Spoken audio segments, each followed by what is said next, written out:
All right, 7:16 with your AC running overtime during this excessive heat and really for the rest of the summer. It could make you more vulnerable to shady sales and bad deals when it comes time to fix it if it breaks. Attorney General Mark Brnovich joining us this morning with ways to avoid getting ripped off. Good morning. This is serious every summer. And, you know, the AC is something that we all don't know much about. So I would imagine it's easier to get ripped off, right? Yeah, it really is. And I mean, I speak from as a consumer and as someone that his family's even dealt with this issue.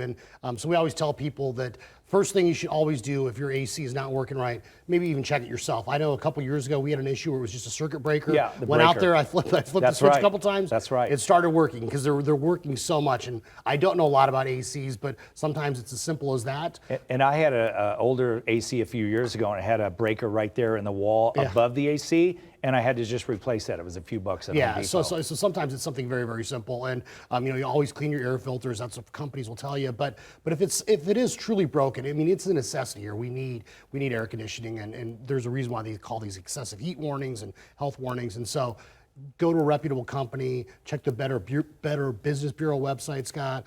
Go to the Register of Contractors. You can look and see if a company has had complaints. If they aren't registered, I wouldn't use them. So I would tell consumers out there not to use them. But we do see these spikes, and we want to make sure that folks aren't getting taken advantage of. You know, it's one thing when you have a company come out, come out in a few weeks, you know, in the spring or the fall, and you know, look at my AC to fix it. But when it breaks and you need AC right away, that's when people get worried, and they're calling anybody they can find. Right, and unfortunately, that's when people are most vulnerable. It's almost when there's natural disasters or flooding or whatever, sometimes you'll see some disreputable folks. That's not everyone. There's a lot of great, reputable AC companies here, but there's other kind of fly-by-night or folks that are trying to take advantage of you. So, you know, get the estimate in writing. You know, don't do repairs that you haven't seen some sort of kind of estimate for. And if it's something that's going to be expensive, I would always get a second opinion. Exactly. It's sometimes tough to do that when you're like desperately, you know, need AC, but that's the long-term smarter play. Like I said, Register of Contractors, Better Business Bureau. Ask your friends, ask your family. Nowadays, you can Google stuff on the internet and see reviews. I mean, we do that before we call a plumber or anybody else. And so a lot of things like that you can do to try to keep yourself safe.